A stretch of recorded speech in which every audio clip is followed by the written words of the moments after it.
Thank you for joining us. I turn over to Dean Geer to begin the program. Well, thank you. And let me extend my warmest of welcomes to all of you for joining on this first of a series of webinars on the election, the good, the bad, and the ugly, the 2020 presidential election. I'm the Ginny and Connor Searcy Dean of the College of Arts and Science, and with me is John Meacham, who's the Carolyn T. and Robert M. Rogers Chair in the American Presidency. This is a great fun for both Professor Meacham and myself to talk about the election. This is obviously an important election, and we'll try to shed some light during the course of it. We had a bunch of pre-submitted questions, which we will address a number of those, and then we'll also leave some time at the end for some live questions. Let me start by just pointing out that it's an obvious point, but it's worth making, is that this is obviously an important election. It's also taking place in a very polarized environment, and people have strong opinions. And really what our goal here today is to talk about the history, about the political science, about the facts, about the context as we see it, not to make partisan statements, but really to try to put this election in a historical perspective and along with the perspective about what political science and history has to say about this great event. It is an important election, and we'll do our level best to present those and to avoid the kind of partisanship that so grips the country at this particular point in time. That's not an easy thing to do, but it's something that John and I are both committed to. And so with that, I want to turn it over to my friend and to my colleague, John Meacham, to basically kind of set up the context for the election. Where things stand right now, and then from there we're kind of move forward. But it's useful to set the stage, so to speak. So, John, I turn it over to you. Thank you, Mr. Dean. A few thoughts about Dean Geer first.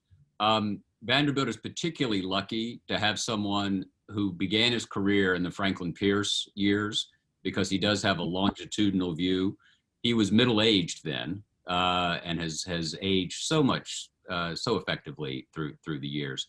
I know that this is mostly alumni. You all should know that John and I and two of our colleagues are teaching a class of just over 700 undergraduates.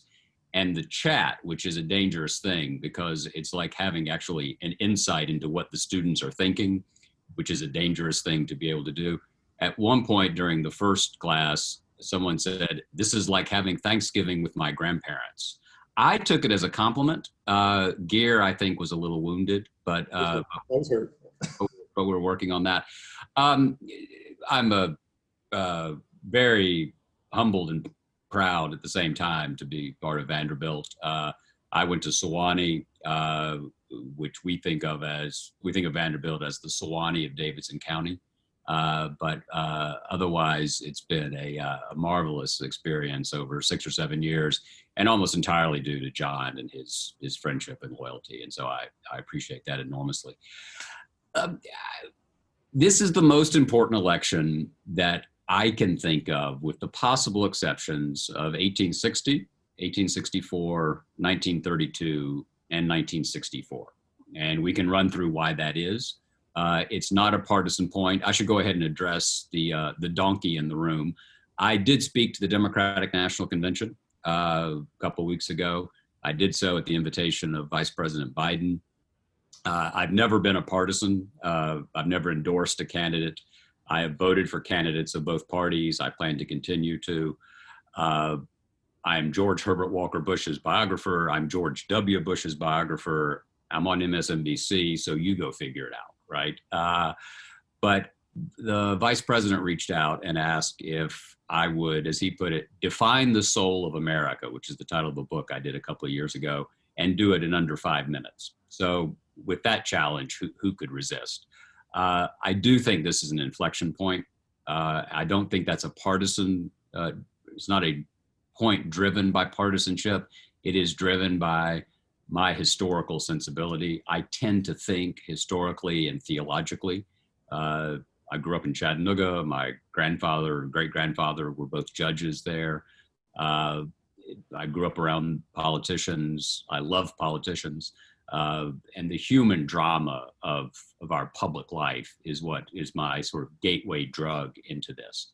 So I am speaking as someone who has taken a partisan stand in this election, but it was a unique one. And I'm happy to answer any questions you all might have in due course about that. I should also just add, it's sort of interesting, there were no restrictions or requirements on what I said. The vice president said, "You don't have to mention me. There's going to be no direction from us. It's all yours." And so I had that intellectual liberty to use that time as I wished. So why is this so important? It's important, I think, because it's the first election that I can think of in these terms that is taking place in a time where the country is both mindful of structural racism and structural partisanship, which is a phrase I'm trying to get in the language. So if you all could take that forward, I'd appreciate it. We have, since 1988-92, we have become increasingly partisan, reflexively partisan in terms of our political behavior. That's a statistical reality. It's an ambient reality. I think most of us know it. My nuance on that is that this is a clear manifestation of perennial American forces. That is, this is not an entirely new moment. It's a moment that has the characteristics of our most divided times. It's as if someone from the extreme part of one of the two parties had actually become president. In the last 50 or 60 years, 70 years, we've had candidates from the extreme parts of the parties who have run in the primaries. Some have run as third party candidates. This is the first time that someone who, by his own description, who wanted to upset the norms and conventions of Washington and our political life, actually reached the pinnacle of power. And that's pretty much what's on the ballot. What's on the ballot is, do you want to continue to have a president who quite proudly does not belong to a traditional political tradition? Or do you want someone who would restore a conversation, a cultural and political conversation that shaped us for so long? So my other pet theory is that you can understand, one way to think about American politics in the last 80 years or so is that from 1932 to 2017, we had a basic consensus in the country that was marked, to shift to a football metaphor, with Ronald Reagan and George W. Bush on one 20-yard line, and Franklin Roosevelt and Lyndon Johnson on the other 20-yard line. And the presidents of that era, the Congresses of that era, basically governed on that field. And I've blown this theory past Presidents Clinton, Bush, and Obama privately, and they've all agreed that they were arguing about the same things. They were adjusting rates, but from a common base of assumption, whether it was the role of the state in the economy or whether it was the relative projection of force against commonly agreed upon foes and rivals, or support for commonly agreed upon allies. This is not that. And that may be fine, depending on where you are. Politically, that may be what you want. And it is true that that consensus, that conversation, did not produce maximum good for a lot of folks. There are a lot of people who voted for Obama and then voted for Donald Trump. Fascinating, right? Actually, I saw President Obama privately 2 years ago and sort of said in passing, I want to meet the people who voted for you and then voted for Trump. And he said, well, I sort of did. After the 2016 election, he sent his pollsters out to Iowa. They found a couple of counties where the numbers have been quite stable. His margin in 08, his margin in 12, his approval rating had been stable. And then Trump carried those counties by the same margin, the same rough statistical margin. And they focus grouped it, what happened. And what it was a dislike of Senator Clinton and an instinct for change. They had voted for Obama for change, and then they voted for Trump for change. And we now have, and what we're facing in the next 60 days or so, is the evidence of what 4 years of that kind of change has produced.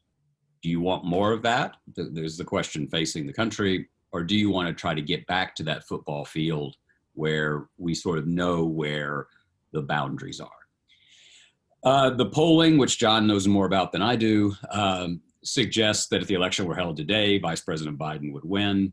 But as we all know, until about 10:30 on election night in 2016, people thought Secretary Clinton was going to win on that same basis.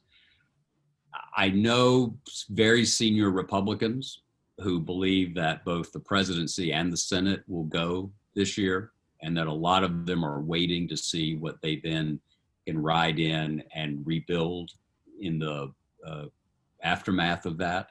That's at the very senior levels of at least the establishment, what's left of the establishment Republican Party. I don't think there are many undecided voters out there. I haven't met any anyway. So this becomes what we call in the trade a base election, a turnout election.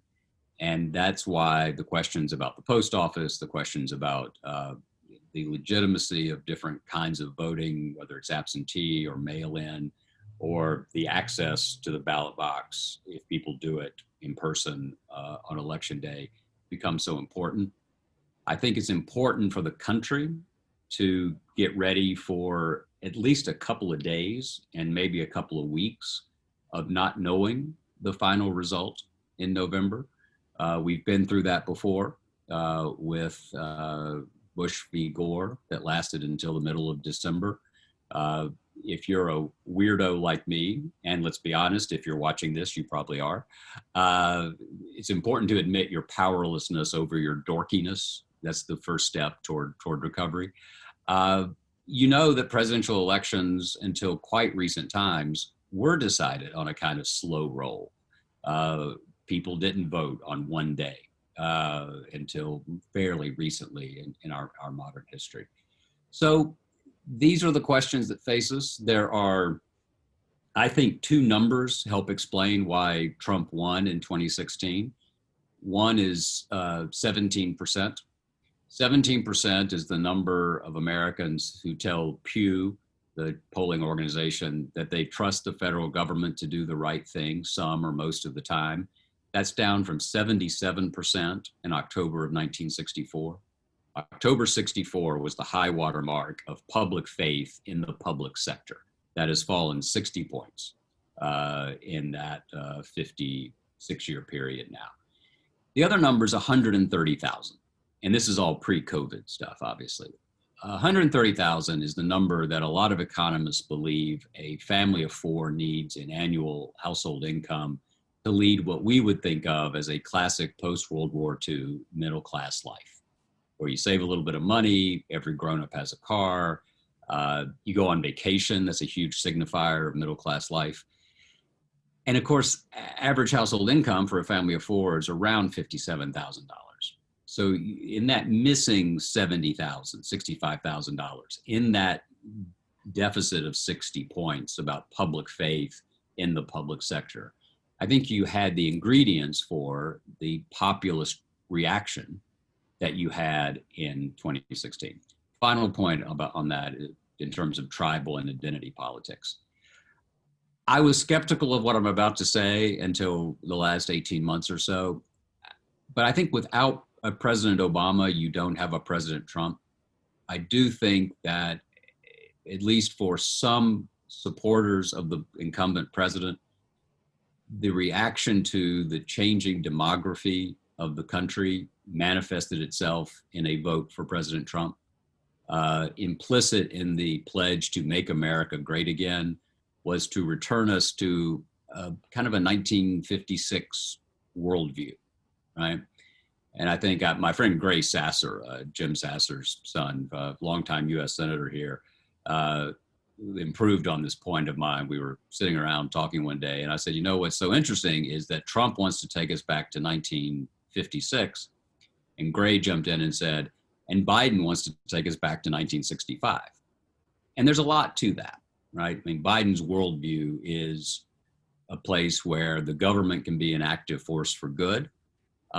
It's kind of a pre-backlash. It's kind of a pre-Reagan view.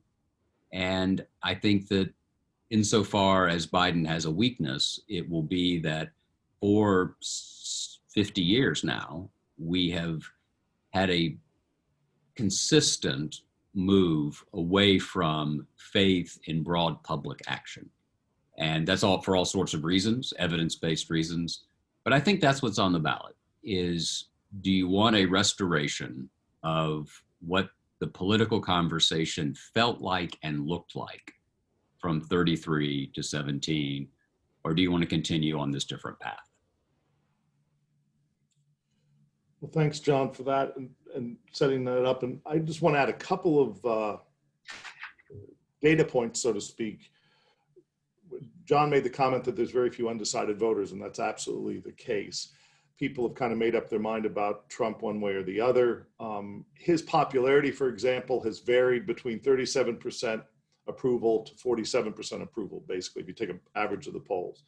That's a 10-point range. That's really unprecedented. Most presidents vary a lot. Obama before him, anywhere from 40% as a low up to a high of 65%. That's 25 points. If you go back to 41, President George H.W. Bush, he went from low 20s to 90. And so Trump just hasn't moved very much. And you see that also in the polls. Biden has had since he was basically became in effect the nominee, he's gone between 5 and 10 point lead. Right now it's at about 7.5%. The conventions didn't move the numbers very much. And pollsters and journalists and pundits are trying to make sense of a 1-point move and trying to claim that's a narrowing of the gap. That's nothing more than noise. There was a poll out yesterday that had Biden with a 12-point lead nationally. I don't think it's that large. At the same point, he has another one that says Biden has a 2-point lead. I don't think it's that narrow. And so you do need to take an average of this and realize that there are these structural forces, and partisanship is certainly part of it. Usually the country reelects presidents. One-term presidents aren't all that common. And so if Trump does lose, that's reasonably rare, hasn't happened since 1992. But it can if things are a problem, and especially in regards to the state of the economy. And that's where Trump does face some structural problems. Unemployment's high. Now it's getting better, and so can he pitch that? But we have these systemic problems that suggest things are just not going to change very much. Maybe the first debate will show some change, but we have a very stable political system. It's stable in some bad ways because of its polarization, because of its animosity, but we just haven't seen things move very much. And that's just true. And so if you predict the election based on the state of the economy, you would predict that Trump will lose. But it isn't just about the state of the economy. It's also going to be about turnout. It's also about the Electoral College. Biden could win by 3 or 4 percentage points nationally and still end up losing the college because he racks up huge wins in California and New York and then loses narrowly in the Rust Belt. That's all possible. It's also quite possible that it becomes an Electoral College blowout for Biden, where he in fact carries all those states and maybe carries Texas and Georgia. We just don't know, but it's going to be, it'll be interesting politics. But one of the things that I would counsel is that a particular event, and I'll ask John to comment on the recent stories in the Atlantic and then the book that's forthcoming from Bob Woodward, does that change the dynamics of the race? It's not clear to me that it does. It may in fact keep Trump from being able to define Biden as this liberal, but does it really change very many minds? And I'm personally skeptical of that, but I'm going to, with those comments, turn it back over to John, because there were some questions about recent events and how that might shape the election. And obviously both the Atlantic story about what Trump was reported to have said about the military, plus then Woodward's taped interviews that are leading to this new book, Rage, what you're thinking about that is for this upcoming election. My sense is that this is all more grist for the mill. It's not new grist and it's not a new mill. And I suspect that it fires up Biden supporters more than it fires up Trump supporters to defend their guy. Could be totally wrong about that, but we're not living in a particularly reason-driven political climate. And when I mean reason, I mean the Enlightenment era project, which for all of its imperfections was based on the idea that data and fact and changing circumstance could lead us to make different conclusions about our public choices. That was fundamentally what the country was founded on, was this idea that reason would have a chance against passion in the arena. And part of the structural partisanship that we've been alluding to is that people don't change their minds very much. They pick a team, and that's their team, right or wrong.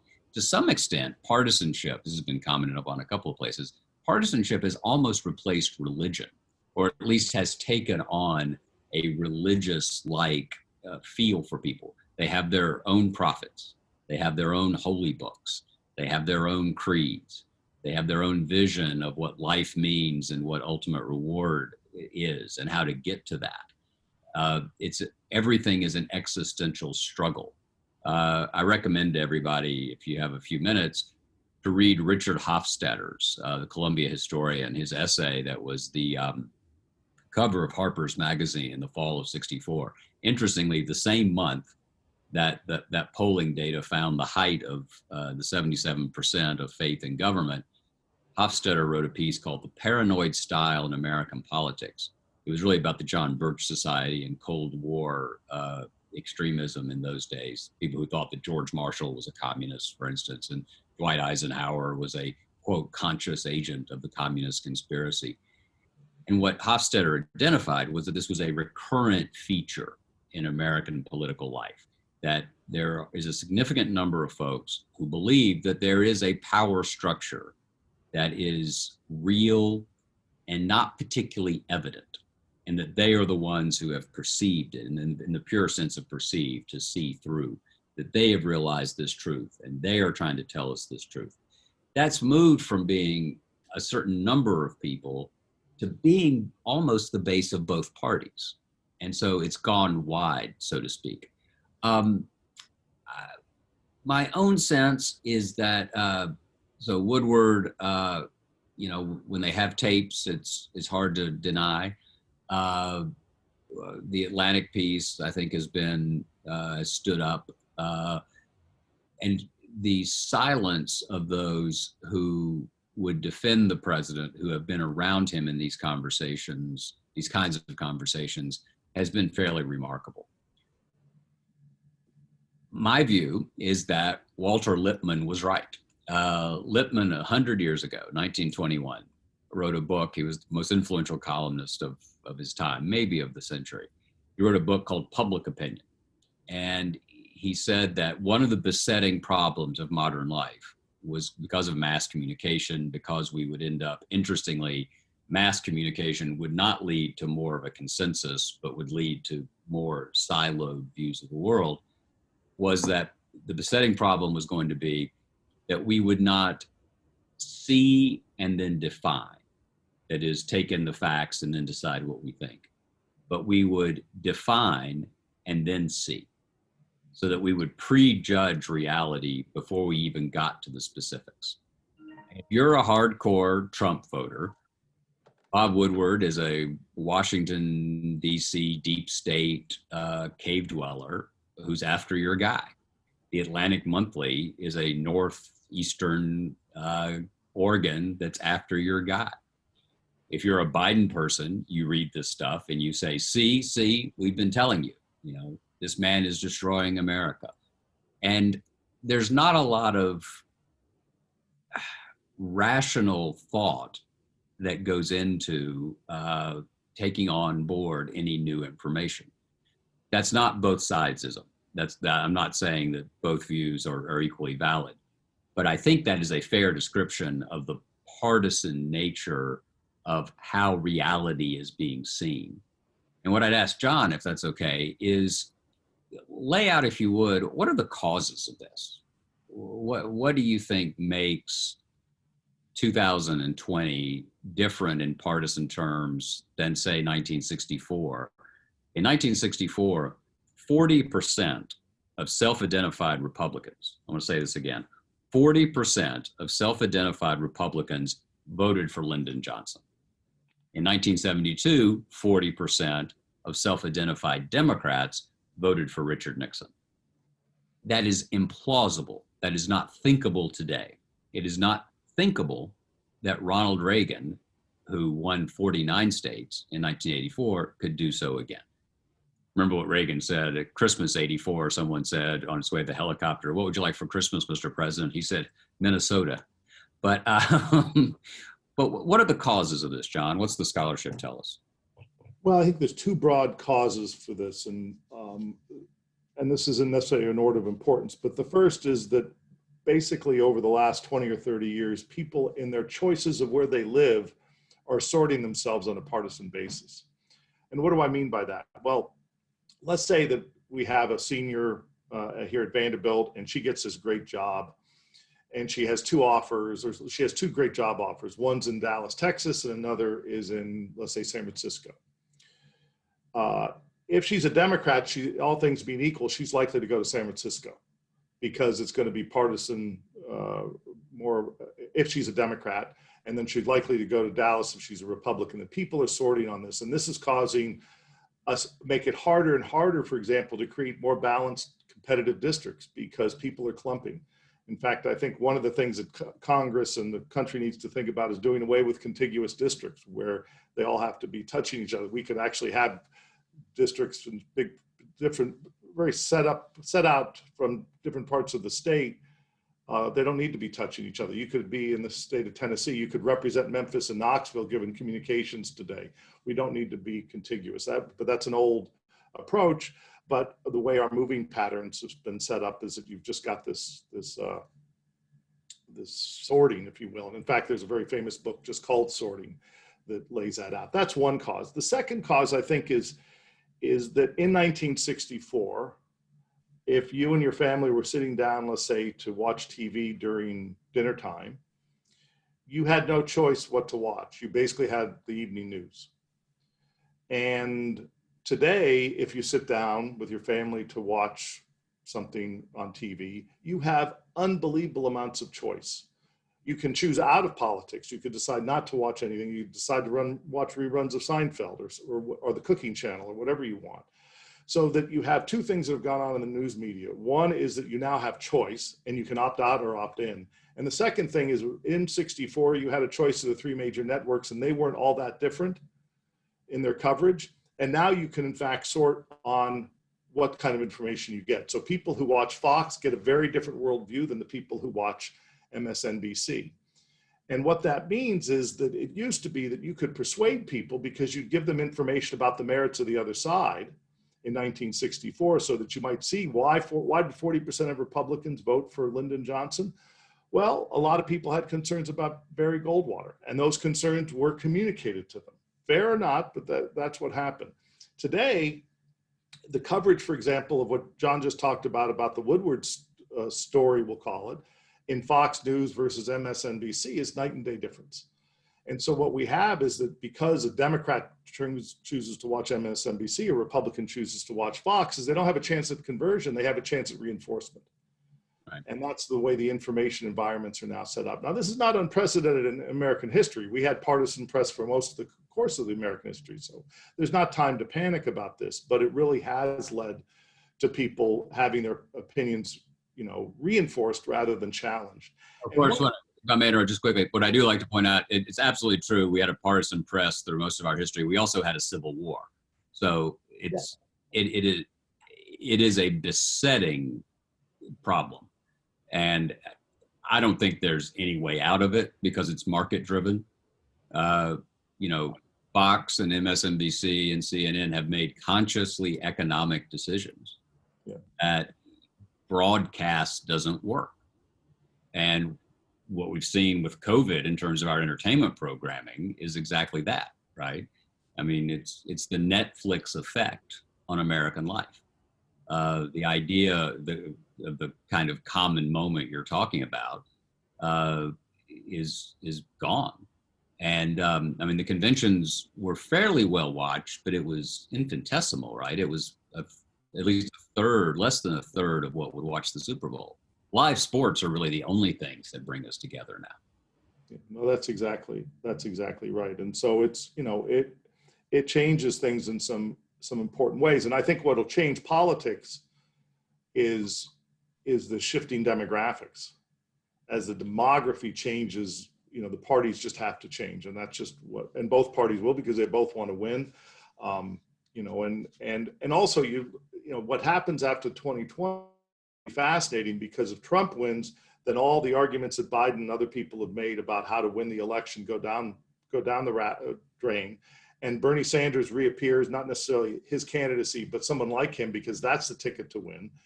And if Trump loses, then as John suggested earlier, the Republicans are going to get together and figure out how they can make things better, because they lost this election. So there's some short-term machinations, but the real demographic shifts that are taking place in the country are going to really drive things in important ways. Let me take, in the conversation so far, we've answered a large number of the questions that have been posed. One of the things that people ask a lot about, and I know you've thought about it, John, as well, and this gets to historical kind of comparisons, is the nastiness that we see today between Trump and Biden. Is this a new era, or is this actually something we've seen in the past at various points in time? Most of what I know about negative campaigning, I read in a book first published shortly after Gutenberg published a Bible. It was written by young John Geer, called In Defense of Negativity. So I'll kick it back to him in a second. And not really. It feels that way because it's our time. But, the Sally Hemings story was aired during Jefferson's presidency. Abraham Lincoln was attacked in vicious terms. Franklin Roosevelt and Eleanor Roosevelt were attacked in vicious terms. In our own time, I think the roots of this particular combination of forces goes back to the Clinton era. So many people reacted in a visceral way. I still don't fully understand it, but in a visceral way against both Clintons. Part of it was the baby boomer. It was a generational shift. Part of it was cultural. One way to think about the 60s and the 70s is it was the age of Aquarius versus Archie Bunker. And the Archie Bunkers didn't like that the age of Aquarius generation came to power. And so I think that was a big part of when you look back at the 90s and you see impeachment as a political weapon, and you see books that would come out, news books that would be driven by headlines, and then the beginning of social media, the beginning of the internet anyway. And 1996 was the year Fox News was founded. And Roger Ailes was quite explicit as to what he was doing. This is not an MSNBC understanding of what Fox was. Roger believed that the media was fundamentally liberal, and he wanted to give a voice to those who didn't think they had one. And it's turned out that there are a lot of people who want that. And you can't be against that. I can't, one cannot be for the First Amendment for people with whom you agree and against it for those with whom you disagree. What you can ask for, it seems to me, is people to be rational and to believe the evidence of their own eyes.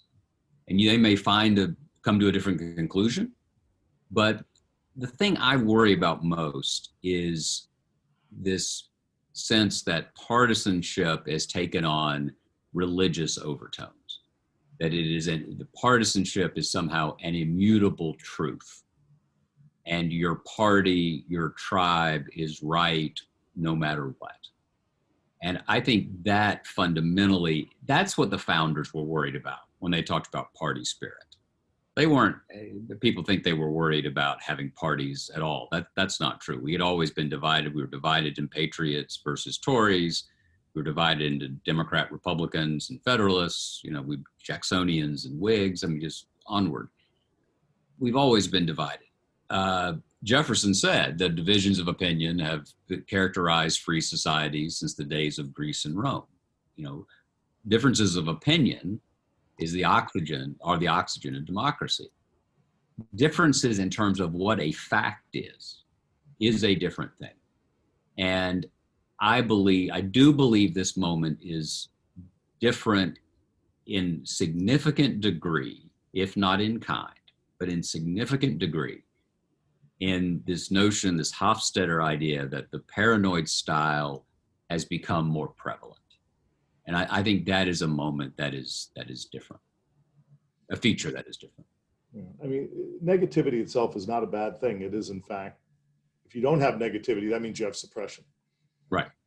And so you want it. In fact, the Bill of Rights arose because the anti-federalists attacked the Constitution, harsh and frequently, and it led to adopting the Bill of Rights, which I would argue is a pretty good thing. So negativity can be a force for good. And just imagine if you're Donald Trump and the Republican campaign, if you can't raise doubts about Joe Biden, that just seems, that's not American, that's not democratic. We have to have that. But they do need to be tethered to evidence, and expect both sides to exaggerate. That's what propaganda is about. Both sides engage in it. They expect to exaggerate, but there are certain facts that they just have to deal with. And my worry is that if the political system becomes untethered from evidence, then we've got real problems.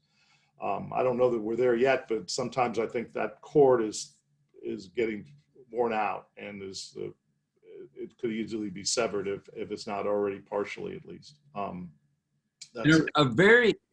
A really interesting test of this will be if there's a Democratic sweep. If Biden and Harris defeat Trump and Pence, if the Senate were to flip control, and if the House remains in Democratic hands, the test will be, the burden to some extent is going to be on the Democrats to see if they can follow the evidence of their own eyes. Because everything about history tells us that when there's one party control, it lasts about 20 minutes. Because invariably there is what is seen as overreach. And so 2008 to 2010, 1992 to 1994, 1964 to 1966. When we talk about the high water mark of American liberalism, it lasted about as long as the Kennedy administration itself did. Johnson dominates American politics on Election Day 1964. James Reston of the New York Times wrote on the front page of the paper the day after the election, after Goldwater lost to Johnson, that conservatism in America was dead for a generation. Well, it was dead for about 5 minutes, because what happened in 66? Big House wins.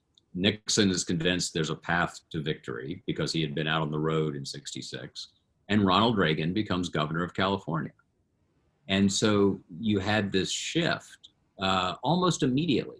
And there's something about this big, complicated, lovable country that bounces us from guardrail to guardrail, particularly in terms of presidential character and temperament. Right? So you go from George Herbert Walker Bush to Bill Clinton. Remember, Bill Clinton played the saxophone on Arsenio Hall. Remember, President Bush thought Arsenio Hall was a building at Yale. I mean, he had no idea. It was just totally different experiences.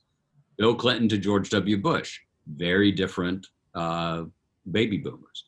I didn't think I'd live long enough to see a sharper contrast than the passing from George W. Bush to Barack Obama until Obama to Trump.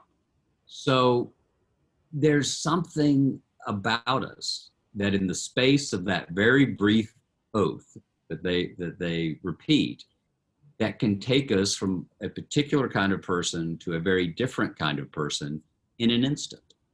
And it's the tenuous nature and the combustible nature of our politics that makes it so fascinating. Yeah, and I think part of what the reason it goes back and forward is that we have two parties, and that's largely because of our electoral system. It's not because we naturally are a two-party system. And that means that a lot of the disagreement goes in between the parties. There's lots of battling. And the bottom line is, regardless of whether you're your partisan stripe is that both sides have good ideas. And that if you just rely on one side, it gets skewed, and the public doesn't like that. Howard Baker, esteemed senator from Tennessee, chief of staff for Ronald Reagan, he was a big believer in bipartisanship, largely on the basis on the following observation: the other person could be right, and that was it. And so that led him to be much more willing to compromise. And I do think that's been the genius of the American political system, is working in the opportunities to have that, because no one party has all the answers by any means. And so we'll see what happens, whether it's a sweep or not. I have been told that we need to start to take some questions. I'm looking, I have a list here of the questions that are submitted. And the only one that we didn't get to was to talk about polling and the problems of 2016 and what's going to happen in 2020. And there's a lot of reasons to doubt because of the performance in 2016. Let me briefly say a couple of things and then we'll turn to questions. 2016 got it wrong, but also got it right in the following ways. If you woke up on that Tuesday morning, the day that Donald Trump became president-elect, and you happened to read Real Clear Politics and the summary of the polls, at that point in time, Hillary Clinton had a 2.5-point lead nationally, on average, based on all the polls. And she ended up winning by 2 percentage points. In other words, the national polls were pretty accurate. Where the mistakes were made were at a series of state level polls. And those inaccuracies and those mistakes were not just the public polls that we read, but the candidates' polls. Hillary Clinton kept investing resources in Ohio, and she lost that state by 8 points. She should never have been investing money and time in Ohio, but she did because she had bad polling data. Why were the data wrong at the state level? Basically, states that had large segments of high school or less than college educated whites, kind of working class whites, they were being miscalculated. They were being underrepresented in the electorate because they were either not answering polls. Basically, they weren't answering polls is what we think is the case. And we weren't waiting and considering their possible joining of the electorate. But Trump, to his credit, had activated them. And so that any state that had a large share of not very well educated whites, those states were off. And so Wisconsin, Michigan, Pennsylvania, all of those states, Ohio, nobody thought Ohio would be 8 points. But all the polling data was bad. Yeah. So one of the key things now is to try to wait on education. But that assumes that the dynamics of 2016 apply to 2020. Maybe they don't. Maybe the electorate of 2012 is a better predictor of 2020. And we just don't have enough information. Do we think black turnout is going to be at the levels of 2012 or 2016? And you just choose which you think is right and you hope. But what you really want to do is take a variety of different weighting schemes and a variety of different polls and try to average those out. And when you do, you see about a 7-point race. And right now, most of those battleground states are tilting slightly for Biden, but the key word is slightly, and that could change. So let's go to some live questions.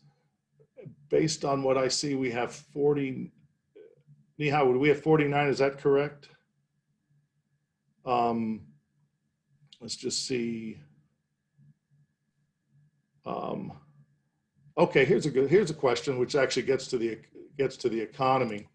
And I'll ask it of my friend here.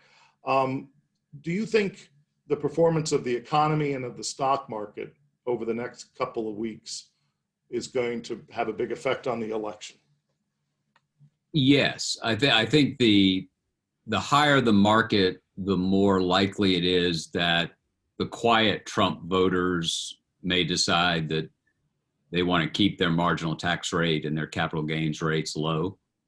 And so they might swallow the erratic behavior of the incumbent and stick by Trump. I think the broader structural economic questions are fascinating and what Donald Rumsfeld would call a known unknown. I think there are a lot of jobs that probably aren't coming back. And I think that we don't know because of the pandemic. I think it's impossible actually to overestimate the impact of the pandemic on the outcome of this election. And it may be that we're beyond historical analogy, but on the fundamental question that Franklin Roosevelt posed and Ronald Reagan posed, are you better off today than you were 4 years ago? Millions upon millions of Americans are worse off. And it is a political habit in this country to decide to change leadership when the answer to that question is no, we're not better off. Okay, great. I have, we haven't talked much about the debates that are coming up. And so we have a question which has multi-parts, and I'll read it off and then I will let you address it. First of all, I guess some people think we won't have debates. So do you believe that we will have the debates? Do you think they'll have an impact? It seems that Biden is in part running on a campaign based on "I'm not Trump." And so is it strategic that he's staying out of the news and therefore maybe not even have reasons to go in debates, especially given the perceived risks? Would love to hear your thoughts, Professor Meacham. Sure. Yes, there'll be debates. There'll be 3 of them. There'll be 1 vice presidential debate. Is Biden running as not Trump? Yes. But there's an affirmative case as well. You know, we've had debates have been a feature of our politics first in 1960, then we had a 16-year caesura. Ford and Carter started again, Reagan, Carter had 1, and then the modern system that we're now familiar with came into being in 84 with 2, and then it went up to 3, and I think that's where it's been since 88. I think Biden wants the contrast. He wants to be able to say to Trump, that's not true. And of course it's a risk. You never know what's going to happen when you're on that stage, and that will be the most watched. Those will be the most watched events. You know, a lot of us will say this was determinative, this was dispositive. You know, in the hours afterward, it may not be. My own feeling is that there's a cumulative effect of all of this, whether it's the Atlantic and Woodward and the debates and the conventions, and it really gets down to, are there the right number of folks in the right number of states who want to make this change? And could people watch the debates and say, oh my God, Donald Trump is actually Daniel Webster and I didn't know it? Possibly. Could people watch the debate? Unlikely. Could people watch the debates and say, you know, Biden, he's really not got it? Possibly. I suspect not likely. But I know enough about, I think it's safe to say that what people are looking for from Biden is a reassurance that he's fully with it, crisp, and everybody knows what Trump's going to do, right? I mean, we don't know the exact nature of what kind of claim he'll make or what he'll say because he doesn't know. Remember, as my friend Joe Scarborough says, Trump is a political day trader, but even that's not quite right. He's more like a minute-to-minute trader. Life is a cable TV hit for him. And so what he'll say in a given moment is the only thing you know is that it's going to be provocative. I'm being very generous. I noticed somebody said, John, just that we seem to be acting as though there's not a moral choice here. Neither John nor I believe that. I'll speak for Dean Geer. There is a fundamental moral choice before the country. And I think that we're at a place where 40 to 45% of the country believes in a certain way of being. 50 to 55% believe in a different way. But because of the Electoral College, we feel more split than we are. And as Edmund Burke taught us, we have to confront reality as we find it. Yeah, that actually gets to, there's a bunch of different questions that get at basically the merits of the Electoral College. And the problem is that as soon as you start talking about the Electoral College, it inevitably gets you to partisanship because in the last 20 years, we've had two elections, 16 and 2000, where the person who had a plurality of support, in fact, did not win the college. Both of them were Democrats, Al Gore and Hillary Clinton, and so therefore it immediately takes on a partisan feel.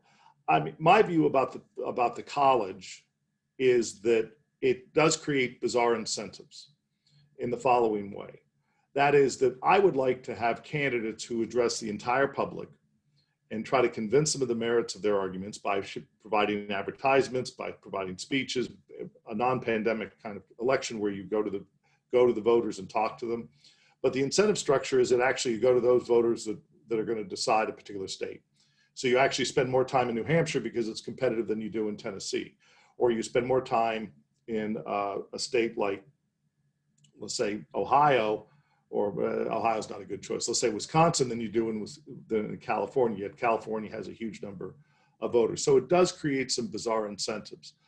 But you also have to realize that the Constitution was set up to represent states, for good or bad. And so that if you want to do away with the college, that's fine. And I see the merits for it. And I probably overall would favor that. You also have to think about the US Senate, because the Senate has a very bizarre scheme where the state of Wyoming has the same number of senators as the state of California.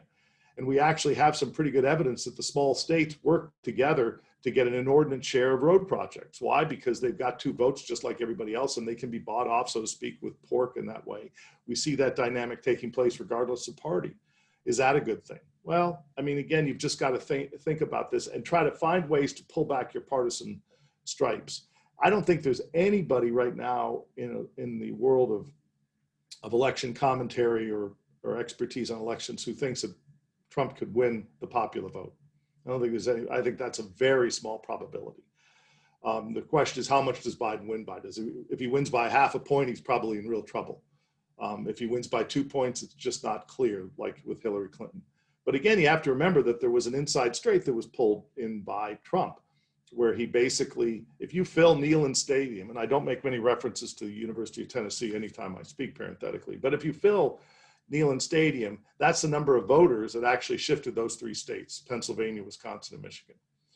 So it's not a hard move to imagine that changing, but we'll see how it plays out. But it would be really helpful. I really wish that the college had actually disadvantaged a Democrat and a Republican rather than two Democrats, because then we could have a more rational conversation about it. But as soon as you talk about it, it's immediately viewed as partisan. And I get that, but it's too bad. Let me see about another question here. So do you think, Professor Meacham, regardless of the outcome of the election, whether Trump wins or Trump loses, do you worry about civil unrest following the November election? Not on a wide scale, but I suspect there are pockets of it. We're beginning to see that. I've hesitated to comment on this through the last 10 years, because it feels as though you're tempting fate to talk about the decline in political violence, because it just takes one, right? Men with guns change history, whether it's Sarajevo or Dallas or Memphis or Los Angeles. I suspect there's some outrage if on either side, not on either side, more likely if Trump were to lose. But I like to think that fundamentally enough of us believe in the Constitution and believe that an orderly transfer of power outweighs the partisan moment. Not everybody believes that. And maybe I'm being too much of an establishment guy and being too sentimental about it. But widespread civil war, I'm a skeptic. But it just takes a couple of people hurting a couple of people for there to be a tragedy. And I think that's one of the unfortunate things we've seen in the Trump years is that he has decided more often than not to pour gasoline on a fire rather than putting it out. So here's another question. we mentioned that facts now are getting stretched more and seem to be the connection is being frayed, so to speak. Is this a product of the social media and also big tech companies? Are they, you mentioned MSNBC, how much guilt should be laid at their feet for this dynamic? Well, obviously, I think less there. I do think Facebook has a lot to answer for. I think social media has exacerbated perennial human tendencies to want to believe the worst about, got a fly here, to believe the worst about the other side. And I think that if I were in the Facebook upper levels, I think I would take a more aggressive position on what can be said that is demonstrably false. I think the other word we haven't mentioned is Russia and foreign interference. And I think that we know that they want to destabilize Western democracies. And it's not a partisan point. They want to destabilize. And so the Russian disinformation is important. Partisan disinformation is important. And I think that the role of the press, broadly put, I draw a distinction these days between the press and the media. We're all part of the media now. The press tries to obey certain rules and standards.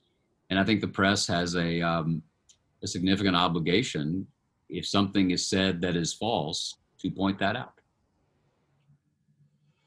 No, that's absolutely right. And I think it's important with the social media platform, and obviously we're getting close to be out of time, that it's true that it's given voice to people on the left and the right who want to, be squeaky wheels, so to speak. But that's not the first time again in American history. There was a period of time when, the people who could write letters, people who signed petitions, people who attended rallies, who were all extreme on both the left and the right, they too kind of gave rise to public opinion, if you will. And one of the things that's really important in today's environment is to check those social media outlets and getting a sense of how extreme people are with actual public opinion polls, because you give voice to the average Americans. And that's really important. One of the more interesting facts I'd seen in recent times is that if you ask Tennesseans who's the most conservative group of political actors, is it the governor, is it the state legislature, is it the senators, or is it the fellow citizens? They all think their fellow citizens are far more conservative than they actually report themselves as. And why? Because the news media are giving voice, in the media, and I'm using John's distinction here, the media are giving voice to all those extremes. And that's a real problem, because when you talk to people, many of them see the problems with both sides. I mean, people may be voting for Trump not because they like Trump, but they just worry that Biden's going to be controlled by AOC or controlled by Bernie Sanders. And that's fair. That's a fair condition. Well, on that note, I'm going to bring this to a close. I know that we weren't able to answer all the questions, but hopefully we covered a good number of them, either directly or most likely indirectly. I just want to say thank you for joining. Obviously, I want to thank John Meacham. I also just want to say that there are various points in time when I'm just proud to be Dean of the College of Arts and Science, and this is one of them. Our students are doing amazing things in this particular constrained environment, and it's not an easy time for anybody, but at this point in time, we have a handful of positive cases, and you compare that to lots of other universities, there's massive amounts, and that's due to two forces. One, planning by people like Susan Wente and Daniel Diermeyer, but it's also because of the students themselves. They themselves want to be here, they want to learn, and they don't want to take a risk about it. And I'm just very proud of them. And I'm proud of the broader Vanderbilt community. And I want to thank you for listening. And again, my deepest appreciation to John for making time, and also all the people who helped organize this, because they worked hard as well. Any final words before we sign off, John? Just so you all know, I'll be in charge of John when he goes mall walking later today to recover. We have to teach 700 students in 45 minutes, so we're going to go try to find some wisdom. I think it's up to 8:30, my friend. Is it really? Oh my God! But thank you all for your support of Vanderbilt. These are amazing students. They surprise us in all the best ways all the time. So thanks so much. Thank you. Be well, stay safe.